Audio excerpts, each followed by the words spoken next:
연설을 구성하는 6가지 방법. 성공적인 연설을 하기 위해서는 청중이 쉽게 요점을 파악할 수 있도록 자신의 생각을 논리적으로 구성하는 것이 중요합니다. 연설을 구성하는 방식에 하나의 정답은 없습니다. 생각을 정리하는 방법에는 여러 가지가 있기 때문에 자신이 선택한 주제와 연설의 목적, 청중의 특성 등을 잘 고려해서 선택하여야 합니다.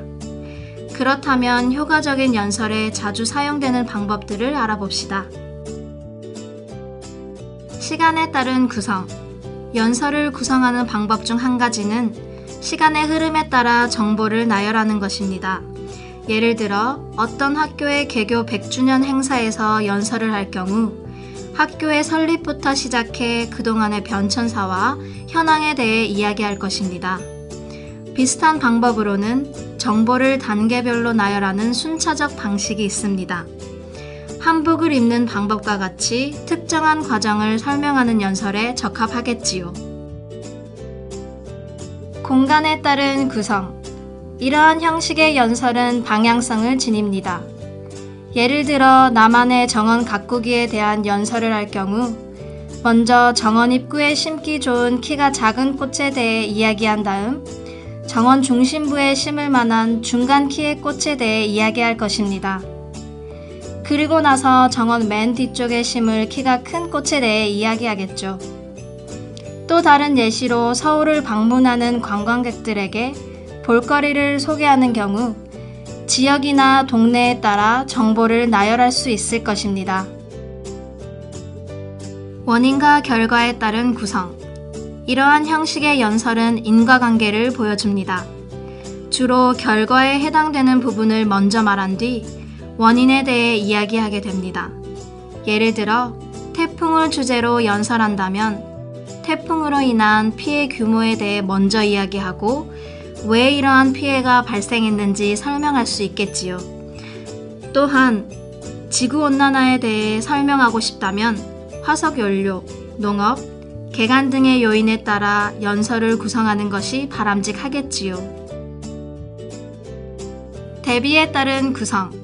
대조 및 비교라고도 알려진 이 구성은 둘 이상의 대상이 서로 어떻게 비슷하고 또 어떻게 다른지 설명하는 방식으로 정보를 조직합니다.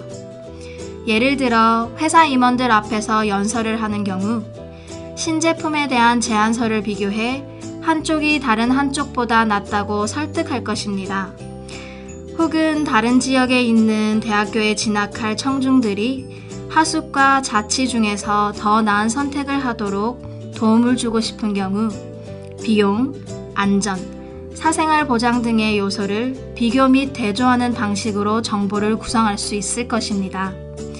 이 경우 대비시키고자 하는 측면들이 연설의 주요한 논점을 구성하게 되겠지요. 세부 주제별 구성. 세부 주제별 구성은 가장 많이 쓰이는 연설의 형식 중 하나입니다. 하나의 주제를 여러 개의 세부 주제로 나누어 설명하는 것인데요.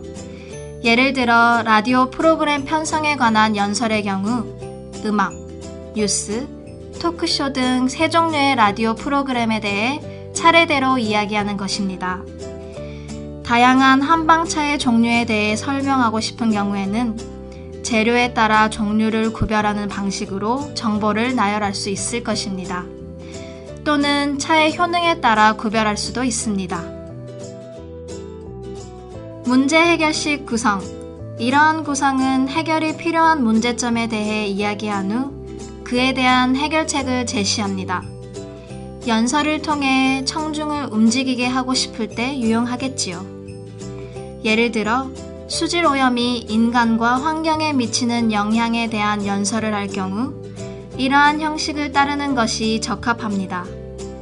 먼저 해당 지역에서 수질 오염의 원인으로 지적되고 있는 것들을 나열한 후 각각에 대해 어떤 조치를 취할 수 있는지 이야기할 수 있을 것입니다. 혹은 이용 가능한 신재생에너지의 종류에 대해 이야기하는 것 또한 유익한 대안이 될 수 있습니다. 연설의 명확하고 논리적인 구성과 효과적인 주제 전달은 밀접한 관련을 맺고 있습니다. 구성 방식을 선택하는데 반드시 따라야 할 규칙은 없지만 어떤 형식이 청중들에게 가장 이해하고 기억하기 쉽게 다가갈 수 있을지를 신중히 고려해 보아야 합니다.